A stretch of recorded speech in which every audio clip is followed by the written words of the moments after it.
9월 시장이 조금 많이 불안해진 원인이 아닐까 싶습니다. 9월 위기설의 가장 큰 핵심은 부동산 PF 문제입니다. 수혜주와 피해주가 나뉘면서 각각 올라가는 종목도 절반이 있을 것 같고 내려가는 종목도 절반이 있을 것 같고 그 변동을 이용하자가 아니라 변동을 무시하고 하셨으면 좋겠어요.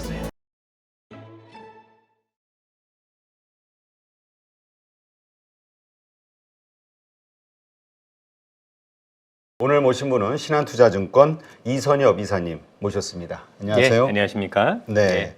자, 일단 9월, 8월 말서부터 계속 잔인한 달이 되지 않겠냐 이런 걱정들을 많이 했었는데 네. 아니야, 이번에는 좀 다를 거야 이런 또 기대감도 있었고요. 일단 9월 좀 상황이 증시도 좀 어려워 보이는 모습이 보이고 현재 어떻게 지금 상황을 판단하시는지 좀 알려주시죠. 네, 맞습니다. 9월 들어와서 아무래도 이전에 비해서 시장이 조금 고전하고 있는 모습을 많이 보이고 있습니다. 시장의 성격을 이렇게 보아하면 대형주 또 중소형주 흐름이 굉장히 다른 모습인데 대형주들 같은 경우는 우선적으로 조금 지지부진한 모습들이 많이 보인다라고 말씀드릴 수 있을 것 같고 중소형들 중에서 특히 개별주 같은 경우는 너무나도 변동성이 극심한 그런 흐름이 이어지고 있습니다. 아시겠지만 최근에 일부 테마성 관련 기업들 같은 경우는 주가의 단기 급등도 굉장히 심하고 또 그렇게 올라갔다 또 낙폭도 심해지고 있는 그런 모습들을 보이면서 전체적으로 시장의 변동성이 커지고 불안감이 커지고 있는 그런 장세라고 보시면 될 것 같은데요. 9월이 이렇게 굉장히 불안한 가장 큰 이유 중에 하나는 역시 일단 개별주 중심으로 그동안 많이 오른 것들에 따른 어떤 그 차익 실현 욕구도 있을 거고 또는 거기서 또 사고자 하는 욕구들이 충돌을 하면서 부딪힌 것이 있다라고 봐야 될 것 같은데요. 최근에 아시겠지만 우리도 지금 이렇게 진행을 하고 있지만 이전에 비해서 상반기에 비해서 특히 유튜브 또는 텔레그램의 영향력이 굉장히 커졌습니다. 그렇죠. 아무래도 리서치라는 각 증권사의 리서치라는 조직에 대한 신뢰가 이전보다 좀 못하게 되었고 또 동시에 리서치 자료라는 게 또 빠르게 나온 편은 아니잖아요. 그런데 유튜브나 또는 우리가 보는 텔레그램 같은 경우는 정보 전달력이 워낙 빠르다 보니까 이에 따라서 우리 투자자분들도 조금 집단화되는 모습들 보이고 있고 거기에 따라서 종목이 급등락이 많이 심해진 것도 원인이지 않을까 싶습니다. 그렇다면 이제 대형주들은 왜 이런 현상들을 보이고 있을까라고 판단을 해보면 역시 금리가 가장 큰 문제라고 생각을 하고 있습니다. 저는 이제 올해 들어서 시장을 놓고 볼 때 가장 중요한 키워드는 미국이 제조업으로 변하는 성장 동력의 변화가 있다라고 지난번 출연에서도 말씀을 드렸었고요. 말이 성장 동력의 변화지 궁극적으로 놓고 보면 투자가 핵심입니다. 네. 예, 결국 미국이 제조업으로 변하기 위해서 2차 전지도 투자를 하고 우리가 흔히 얘기하는 송배전도 그래서 투자가 나오는 네. 거고 여러 가지 투자가 있었는데 잘 아시겠지만 이 투자는 이자에 되게 민감할 수밖에 없겠죠. 왜냐하면 이 투자를 위해서 나오는 재원들은 우선적으로 정부 지출이거든요. 미국 정부에. 그럼 미국의 재정 적자, 즉 미국이 빚을 내서 이 관련한 투자에 돈을 대주는 건데 아시다시피 금리가 높아지면 금리 높아질수록 채권 발행이 어려워지고 국채 발행이 어려워지고 또 발행된 국채에 대한 이자 부담이 커지니까 이자를 위해서 미국 정부가 또는 재정 적자를 함부로 이제 굉장히 강하게 내기가 어려운 상황도 문제가 되고 있는 거고 또 우리가 흔히 얘기하는 이런 투자는 대부분 PF로 진행되는 경우가 많습니다. 그렇죠. 결국 프로젝트 파이낸싱이라고 해서 나름대로 이제 자금을 조달해야 되는데 이 금리에서는 자금 조달에 따른 부담이 커지죠. 물론 현 상황에서 향후에 미국의 또는 국내 금리들이 지금이 고점이고 빠르게 내려간다는 어떤 기대가 있으면 그렇지 않을 텐데 최근에 저보다 훨씬 더 잘 아시겠지만 기본적으로 야 이렇게 되면 금리가 정말 안 내리는 거 아니야? 아니면 현 수준도 더 오를 수 있는 거 아니야? 이런 우려감들이 있다 보니까 당연히 기존에 있었던 투자가 다소 둔화되는 결국 나중엔 되긴 하겠지만 속도도 좀 둔화되는 모습들이 되고 지지분한 모습이 되다 보니까 그에 따른 어떤 부분으로 좀 쉬어가는 국면들이 나온 것도 제가 볼 땐 9월 시장이 조금 많이 불안해진 원인이 아닐까 싶습니다. 네. 지금 사실 그 부분을 걱정하시는 분들이 많더라고요. 미국은 좋은데 네. 미국만 좋은 거 아니냐. 네, 여기에 대한 고민. 예. 네, 그리고 지금 한국 같은 경우는 금융과 관련해서 9월 위기설까지 나오고 있잖아요. 낭설이다 이렇게 폄하하시는 분들도 있고 그것이 이제 시작은 어쨌건 그 코로나가 시작이 됐을 때 정부에서 지출했던 여러 가지 금융 관련된 대출 관련 이런 것들의 만기가 돌아오는 것이기 때문이다 이런 의견도 있거든요. 그래서 들어보면 또 그럴듯해요. 어떻게 보시나요? 우선 이제 9월 위기설의 가장 큰 핵심은 부동산 PF 문제입니다.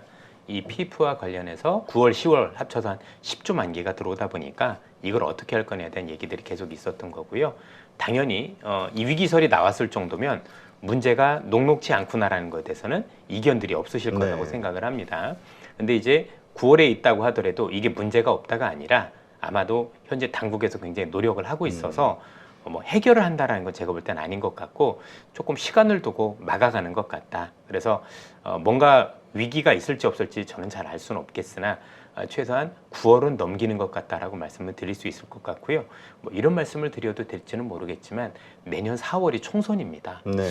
내년 4월을 앞두고 어떤 문제를 굉장히 크게 부각을 시켜서 그 문제를 해결하기 어려운 상황으로 몰고 갈 가능성은 매우 낮은 게 아닐까. 그래서 어떤 식으로든 지속적으로 좀 끌고 나가고, 그죠?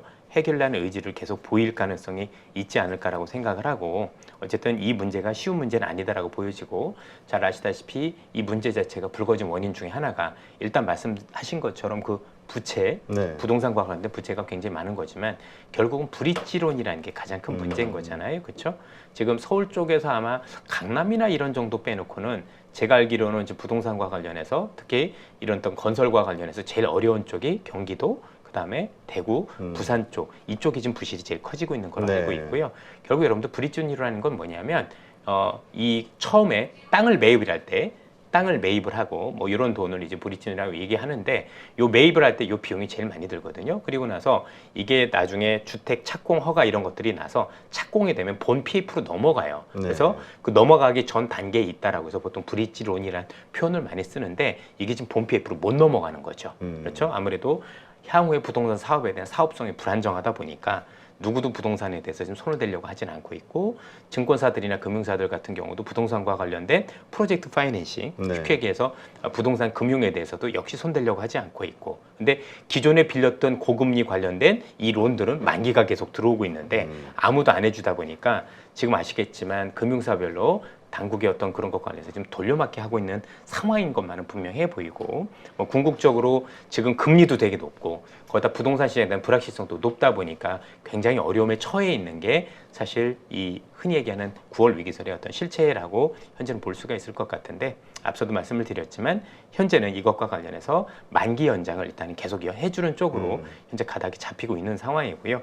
어떻게 해결할지 나중에 언제까지 해결될지는 지금 당장은 알 수 없으나 뭐 9월의 위기설은 저희들이 볼 땐 좀 넘기는 것 같고 상당 기간 이런 것들을 좀 안고 가면서 전국이 좀 더 많이 고민을 하지 않을까 이렇게 보여집니다. 네, 사실 뭐 최근에 나온 뉴스들 보면 뭐 새마을금고가 위험하다, 뭐 이 예, 저축은행이 맞죠. 위험하다 이런 얘기 나왔지만 그런 이야기가 나온 다음에 어쨌건 또 어떤 식으로인가 수습이 맞습니다. 되는 예. 모습. 뭐 지금 말씀 주셨지만 두 군데가 제일 위험한 건 맞고요. 그래서 뭐 예를 들어서 저축은행 같은 경우도 자기 자본 대비해서 아마 부동산 PF 비중이 한 177%인가 정도 엄청 되는데요. 높네요. 예, 증권사들이 32% 정도 되니까 사실 조금 더 우리가 불안하다 쪽이면 그쪽하고 새마을금고 쪽이라는 건 이미 우리도 주지하고 있는 사실인 거고 어쨌든 당국도 그를 인식하고 있고 여기에 대해서 적극적으로 좀 위기 대응에 나서고 있어서 우선 당국을 신뢰하고 한번 지켜보시는 게 어떨까라는 말씀을 드리고 싶습니다. 네, 이러한 것들이 이제 어쨌든 그 우리 증시 그다음에 경제를 둘러싸고 있는 악재 요소라고 볼 수가 있는데 내부적인 악재 요소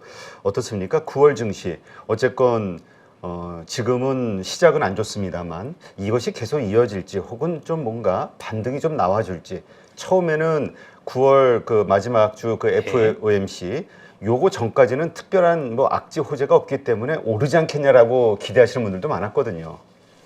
뭐 전체적으로 놓고 보면 9월이 어떠냐 이런 거보다도 저는 그동안에 있었던 이 미국의 투자와 관련해서 이 관련 기업들이 앞으로도 오를 수 있겠느냐 이게 더 중요하지 않을까라는 생각을 가지고 있고요. 아시겠지만 최근에는 여러 가지 좀 우리가 생각하지 못했던 악재들이 많이 겹쳤던 것 같아요. 뭐 오늘 시점에서 뭐 국제 유가가 좀 많이 올라서 맞아요. 그렇잖아도 뭐 사실 이런 걸 아무도 몰랐잖아요. 그렇죠? 어떻게 보면 사우디가 추가 감산을 할 거라고 다들 예상을 안 했던 변수들이 많이 나와 있는 거고 또 미국의 금리가 이렇게 오르고 있는 이유 중에 하나 중에 또 미국의 경제가 생각보다 나쁘지 않다는 부분들도 분명히 있는 거거든요. 그러면 저희들이 판단할 수 있는 건 이런 것 같습니다. 미국의 만약에 금리가 오르는 것 자체가 흔히 얘기해서 다른 요인들, 예를 들어서 뭐 공급 측면의 요인들 때문에만 올랐다라면 문제가 심각할 것 같은데 사실 냉정하게 따져보면 경기가 나빠지지 않을 것 같아서 금리가 오른다라고 보면, 즉 경기가 나쁘지 않을 거면 과연 지수가 추세적으로 큰 문제가 생기겠느냐, 저희들은 그렇게 판단하지는 않고 있고요. 전반적으로 어쨌든 지금 올라져 있는 이 금리가 어쨌든 간에 뭐 더 많이 올라가고 급하게 올라가고 이런 문제가 생긴다라면 사실 저희들 입장에서도 굉장히 곤란하겠지만, 현 수준에서는 일정 부분 추가적인 변동성이 있더라고 하더라도 어느 수준에서는 조금 좀 멈추지 않을까. 그리고 투자자들이 여기에 적응해 나가는 시기가 온다라면 그 시기부터는 다시 반등을 할 수도 있지 않을까. 다만 저는 올해부터 시장에 대해서 고민했었을 때도 그랬는데, 이전에 우리가 알던 시장하고 좀 색깔이 많이 다른 것 같아요. 아, 예. 9월서부터 시작하는 하반기 시즌. 아닙니다. 올 초부터 비슷했는데 올해 시장이 경기가 좋아서 올라온 건가? 저는 그렇게 생각지는 않거든요. 그렇죠. 예. 올해가 흔히 얘기해서 미국의 투자라는, 정말 미국이 40년 만에 경제 체질을 조금 바꿔보자는 의도에서 그동안 미국이 소비 중심의 국가에서 사실 투자 중심까지는 아니더라도 어쨌든 새로운 제조업을 도약하기 위한 투자를 통해서 시장이 올라온 건데, 사실 이렇게 된다라고 한다면 미국 경제가 좋으냐 나쁘냐도 굉장히 중요하지만 이 투자가 얼마나 더 지속될 수 있고 또 이에 따라서 우리나라 기업들 얼마나 수혜를 볼 수 있느냐가 미국도 그렇고 우리나라 시장 핵심이 아닐까라는 생각을 가지고 있고, 역시 또 미국 같은 경우도 최근에 지수를 끌어올린 건 누가 보더라도 AI잖아요, 그렇죠? 그러면 AI 성장이 지속된다라고 보면 사실 경기를 놓고 보는 게 맞는지 그걸 잘 모르겠어요. 왜냐하면 앞서도 말씀을 드렸지만 우리가 보통 미국의 경기 지표를 가지고 얘기를 하면 대부분 얘기할 수밖에 없는 게 소비 관련 지표일 거예요. 그렇죠? 그래서 향후에도 뭐 우리가 흔히 얘기하는 소비자 신뢰 지수 얘기도 되게 많이 할 거고, 또 리딩 인디케이터라고 해가지고 경기 선행 지수도 얘기 많이 하는데, 의외로 경기 선행 지수에서 비중 많이 차지하는 게 이 말씀드린 소비자 기대 지수 이런 거거든요. 네. 근데 소비자 기대 지수가 오히려 꺾이면 지수가 좋지는 않겠죠. 당연히 미국에서도 소비와 관련된 기업들의 실적이 안 좋아질 거니, 대신 앞서 말씀드렸던 미국의 투자는 더 활발해질 수 있어요. 네. 앞서 말씀드린 금리하고 역수기 때문에 투자는 금리가 내려가면 내려갈수록 투자가 더 활발해지거든요. 그리고 이 지출은 개인이 하는 게 아니라, 개인이 돈이 없어도 정부가 하는 거기 때문에 금리가 내려가면 오히려 소비가 안 좋아서, 금리가 내려가면 소비 관련주들은 안 좋아질 수 있지만 반면에 투자 관련주들은 오히려 금리도 낮아지고 정부가 국채를 발행을 할 때 부담도 적어질 수 있기 때문에 더 활발해질 수 있다는 얘기죠. 그래서 지수 얼마 갈 것 같습니까? 또는 하반기 시장 좋아질 것 같습니까? 라는 생각보다는 오히려 현 수준에서 이러한 어떤 함수들이 조합이 나온다라고 하면 수혜주와 피해주가 나뉘면서 각각 올라가는 종목도 절반이 있을 것 같고 내려가는 종목도 절반이 있을 것 같고, 그래서 아마 투자자분들께서는 경제가 어떠냐 아니면 지수가 어떠냐 이렇게 판단하면 시장이 안 보일 가능성이 높고요. 오히려 미국에 투자를 한다면 이런 기업이 수혜고 얘들은 또 피해가 될 수 있겠네, 이렇게 조금 시장을 나눠서 보실 필요가 있지 않을까 하는 생각이 드네요. 요즘 그 증시가 재미없는 하락하는 이유 중에 하나가 수급이 좀 뭔가 부재한 상황 아니냐. 그러니까 강력한 매수 주체가 없기 때문에 서로 관망을 하다 보니까 자꾸 흘러내리는다. 뭐 이렇게 생각하시는 분도 있더라고요. 그런 가운데서 아까 말씀하셨듯이 유튜브라든가 어떤 그 텔레그램 이런 것들을 통한 어떤 커뮤니티나 이런 쪽에서 뭐 하나 이렇게 딱 튀어나오면 거기에 관련된 사람들이 사고, 이게 약간 기러기 때 효과 같은. 그러면서 맞습니다. 일단 그거는 올라가니까 수급이 갑자기 몰리니까. 그러면서 또 다른 것들이 이게 퍼지면서, 정보가 퍼지면서 확 쏠리면서 이 급등하는 이 현상들이 자주 벌어지는 거 아니냐. 이거 오히려 좀 걱정하시는 분들도 있어요. 예, 맞습니다. 사실 올해 내내 수급 여건이 좋았던 적은 없습니다. 외국인들이 적극적이었던 적도 없고 기관은 오히려 지금 돈이 없거든요. 그래서 각 주체별로 그렇게 쉽지는 않을 거다라고 보여지는데, 어쨌든 제가 보더라도 뭐 수많은 유튜버 또는 유튜브에서 나오는 좋은 정보들이 많은 것도 사실이고, 또 텔레그램도 제가 많이 읽어보면 정말 공부도 많이 하셨고 또 좋은 정보들을 많이 올려주는 것도 사실입니다. 이제 문제는 그게 나만 알면 도움이 되는데 투자자들 모두가 알게 되면, 그것도 동시에 알게 되면 집단화 현상이 벌어지겠죠. 그러다 보니 종목별로 또 시장의 흐름이 너무 빨라지다 보니 사실상 그 시장의 피로감들이 계속 쌓여가는 부분들이 있다라고 판단할 수밖에 없는 것 같고, 통상 이럴 때 어떤 그 특정 업종이나 특정 산업이 더 많이 오르려면 그 산업만 올라야 되는데요. 자꾸 여러 산업들이 나오잖아요. 그렇죠? AI도 나오고 로봇도 나오고, 이게 자꾸 제한적인 매수세에서 매기가 여러 산업들로 분산이 되면 이 모든 산업들이 다 그렇죠? 제대로 된 어떤 수급에 대한 효과를 누리지 못하겠죠. 그렇죠? 많이 오른 것들은 또 빠질 거고, 그렇죠. 변동성도 커질 거고, 또 여러 가지로 하나가 아니라 여러 어떤 업종으로 매기가 분산이 됐을 경우는 수급이 얇아지면서 그 변동성이 극심해지는 현상, 이런 것들이 아마도 하반기에도 제가 볼 때는 별로 바뀔 것 같지는 않은 그런 어떤 상황 중에 아닌가라는 생각이 듭니다.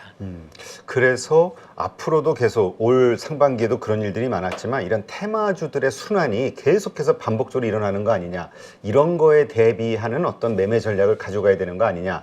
그러니까 빨리 소문나는 거 빨리 일찍 올랐다고 뭐 좀 올랐을 때 빠져나오고, 어떻게 보세요? 저희들 입장에서는 책임 없게 그렇게 말씀드릴 수는 없을 것 같습니다. 최근에 매매를 해보면서 사실 저는 텔레그램도 너무 훌륭한 분들이 많으시고 유튜브도 너무 훌륭한 분들이 많으시지만 저는 그걸 많이 봅니다. 저도 역시. 그리고 도움도 많이 받고요. 굉장히 고맙게 생각하는데 저는 그것보다는 제 중심적으로 제가 좀 큰 그림 그려보고, 제가 비록 부족하지만 나름대로 큰 그림 그려보고, 이런 기업들은 향후에 지금보다 훨씬 더 좋은 이 기업 이익의 성장성, 이런 것들이 보일 수 있다라는 걸 따로 해서 이렇게 매매를 많이 해보면 이렇게 시장이 흔들린다고 하더라도 크게 변동에 영향을 그렇게 받지 않더라고요. 또 여기 지금 말씀 주신 그 중에서 테마도 있겠지만 사실 좋은 기업들도 많을 거거든요. 그렇죠. 그러면 그런 변동에도 불구하고 내가 그냥 그 변동을 이용해서 단기 매매 해야겠어, 이런 판단하시는 것보다는 그걸 조금 더 공부를 해보시고 그래도 여기 단기적으로 변동은 심했지만 그래도 이들 기업은